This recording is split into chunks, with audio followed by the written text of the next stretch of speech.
Where'd you go? We used to be kids, now I feel so grown. I miss being free to be me, not alone. I used to have friends, but we don't talk anymore. I guess that's on me, I got busy. I used to drink soda, now I switched to whiskey. I didn't want time to pass, but time is fast. I just wish you were more than memories. I got kids now, but I'm a kid now. I haven't grown in my mind, just my skin now. I don't get taxes, I hate chores, I hate mail, bills, and miss the outdoors. I feel like the air used to smell different. The grass was greener and the summers were for swimming. I used to play baseball every inning. Now I work for a living.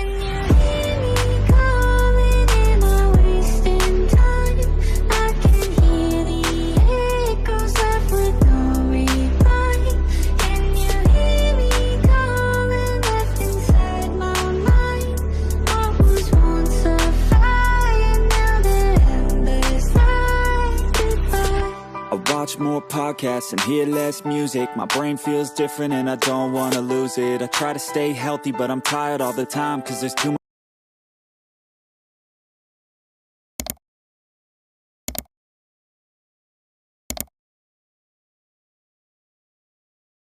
something that I miss. Maybe I should do this, I always love music. Maybe I could find a way to make these dreams lucid. I really wanna try, cause I might have a chance before I die to see the world with the soul inside. So yun ang mga basto sa lahat ng mga nagtatanong, magkano nga bang ganitong motorcycle? Ito ay nagkakahalaga ng 78,000 kapag kinuha nyo ng cash. At syempre, available din po sila sa installment.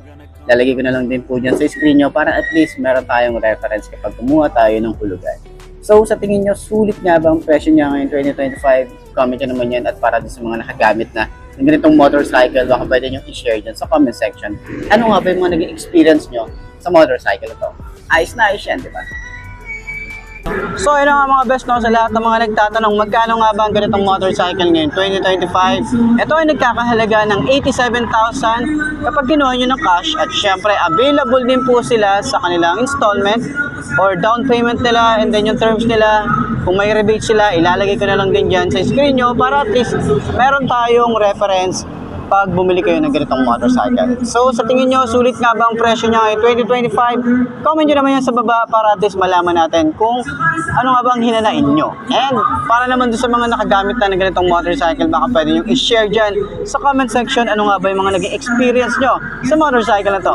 Ayos na ayos yan, di ba?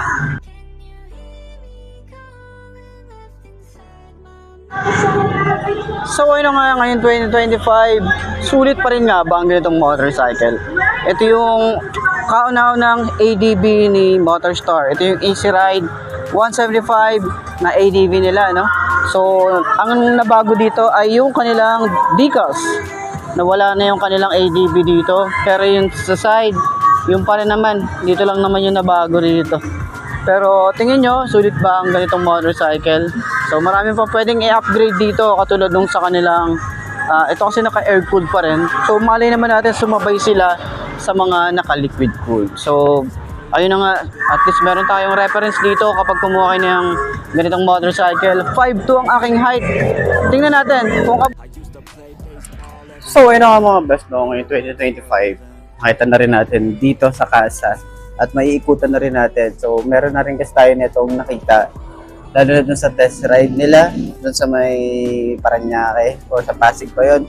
Pero yun nga, no, sa Moto Bazaar ng 2025, okay, kay Makina. So last time nakita natin to, kasi hindi ko rin naman to na test ride kasi nga wala akong action cam na dala nun. Pero at least ngayon maikutan natin, no, ma-share ko sa inyo ano nga ba yung kabuuan niya, and then mga specification, and then mauupuan na rin natin siya at ma-review natin, full review para dito sa Hunter 150. Meron sila rito ang windshield, pero hindi yan adjustable. Ganyan ang itsura niya. Okay, dito naman sa side, meron tayo rito signal light, LED rin yan, and then ito yung napugian talaga ako dito sa kanyang headlight na naka-projected lamp. And then meron tayong daytime running light na alam mo yun pag ganyan. Tapos ang unique ng style niya, ang ganda.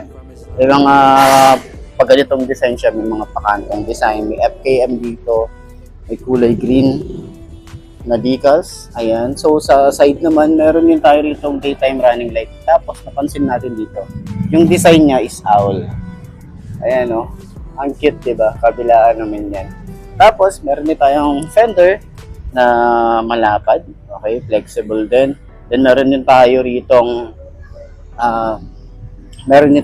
rubber boots. Meron tayong cover dyan para protection sa ating shock. Okay, meron din tayo ritong reflector and then naka-mugs. Tubeless na rin to. Kenda yung kanyang brand.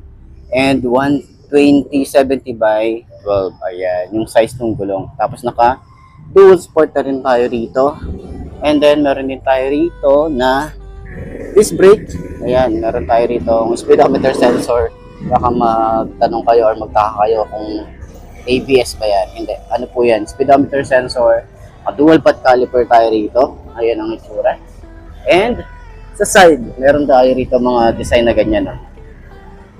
And then sa likod, madali lang din siyang linisan kasi nga naka-cover siya. Wala siyang masyadong open. Okay? So sa ilalim, makapal, malapad. Then meron tayong kulay board. Dito yung ating battery. Okay, may open part dito para sa'yo. So, balita ako, meron silang windshield. Pero ito hindi pa rin siya adjustable. So sana dito maglagay sila ng adjustable windshield. And ang balita ko dito is naka kulay black na siya yung ating windshield. Ayan. So meron pa rin tayo rito Motorstar. Sa side meron tayong Sport 175 Fi. So Fi na nga rin pala ang isang to. Ayan. So sa mga naghahanap ng murang ADB, isa to sa mga pwede nating i-recommend sa inyo kung budget friendly lang naman yung hinahanap nyo. So, dito naman sa kanyang headlight, meron tayo rito ang 4 na projected lamp. Meron tayong park light sa taas na parang naging kilay. Maganda yung kanyang front face. Meron tayong nakabang dito na pwede kayo mag-install dito ng camera. In case na gusto nyo mag-install, pwede. Signal light nandito sa side. Ayan, LED lahat ng ilaw na to.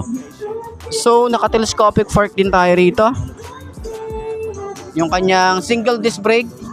Ito ay hindi siya ABS, speedometer sensor lang yan. Naka-dual path caliper tayo rito. Yung kanyang tires is cordial. Naka-mugs din tayo rito. Maganda rin yung paint job. And yung ating size dito ay 110/80/14. Ayan, tubeless na rin ang isang to. So, dito, meron pa rin naman tayo ritong cruiser position or extension ng paa. Meron tayong ganyan. So may padding pa tayo rito. Hindi lang nila kinakabit kapag hindi pa i-release. Para at least hindi madumihan. Ayan. So meron tayong mga part na parang carbon fiber finish dito. Glossy. And then dito medyo magaspang yung rito. Gas tank natin. So marami na rin or malayo na rin ang air intake niya. And then ating foot pegs. Pinupush lang po yan. Okay. Tapos pinalik. Ayan, hindi na po siya basta-basta mahuhugot, okay? So, hindi mo mapaglalaroan talaga. So, sa side, meron tayong cover. So, naka-air-cooled lang po ang isang to.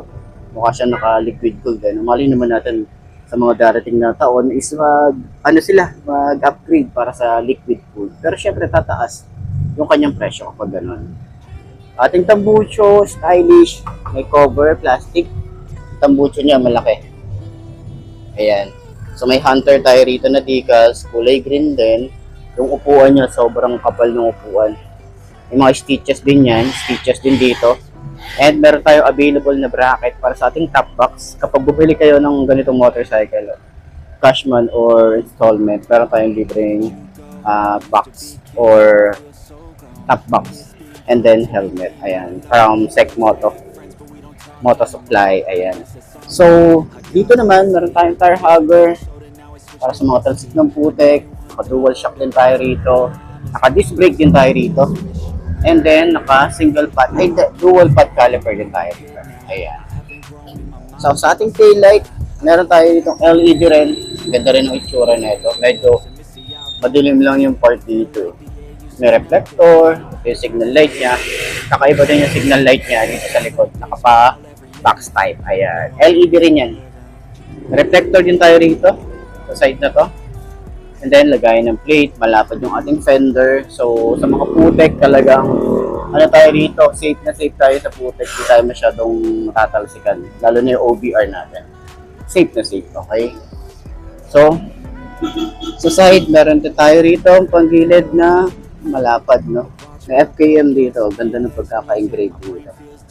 Ayan. So, may side stand kill switch na rin tayo rito. And then, yung ating upuan nga pala. Yung compartment. Open natin. Yun, madali lang din siya i-open. Ayan ang itsura niya. Kapag open yung ating compartment. Ito yung ating gas tank. Ayan. So, matipid na rin ng isang to. Siyempre, depende yan sa tiga ng throttle natin. Okay? User manual, yung ating battery, yung ating basic tools, side mirror. So, ganyan ang itsura niya. Tanggalin natin para at least makita nyo yung pinaka itsura nung mararating mo bago ka ulit magpa-gas. Ayan. So, sa foot pegs, ganyan pa rin yung itsura natin dito. And sa kanyang side stand, wala tayong kill switch. Ayan. So, ito nga pala yung binago rito sa ating decals. So, meron pa rin tayo rito gray, red, and yung easy ride dito na 175. So, nawala rito yung ADV. Meron din tayo rito parang carbon fiber finish. Oh. Ayan. Sa panggilid, wala tayong kickstart. Pero bulky pa rin siyang tingnan. Maporma pa din. Ayan. So, meron tayo ritong dual shock na nakabaso na rin tayo rito. Adjustable na rin to.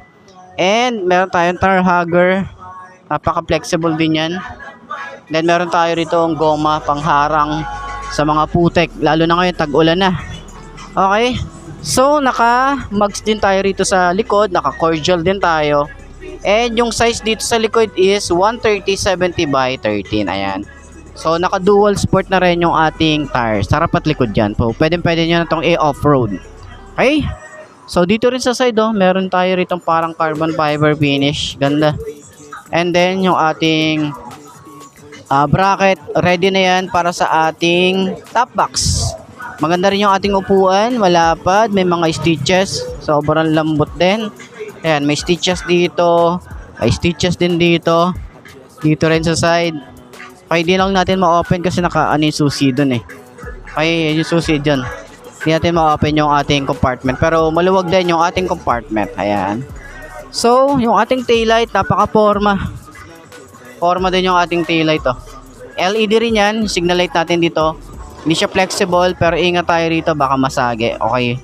So, medyo mahal din yung mga ganitong pyesa. May plate light, may reflector. May reflector din dito sa side. And then, lagayan ng plate, malapad din yung ating rear fender. Ayan. Upuan. So, medyo maliit lang yung kanyang compartment. Ayan. Kita nyo na yan. Diba? So, ganyan ang itsura. Ayan. Okay, balik na natin. So, dito naman sa ating side, no, sa harap naman, meron tayo ditong lagayan ng cup. Ayan. Kita nyo yan. So dito may lagayan tayo ng cup or depende kung ano yung gusto nyo lagay dito. Pero yan, mga bottled water, pwede dito. May utility hook na rin tayo rito. Natatago naman yan. Kapag di nyo kailangan, push nyo lang to para lumabas. Ayan, may USB charging port. Meron tayong side pocket, yung ating susi. Kaya yung itsura niya. Ayan, so di susi pa rin naman siya.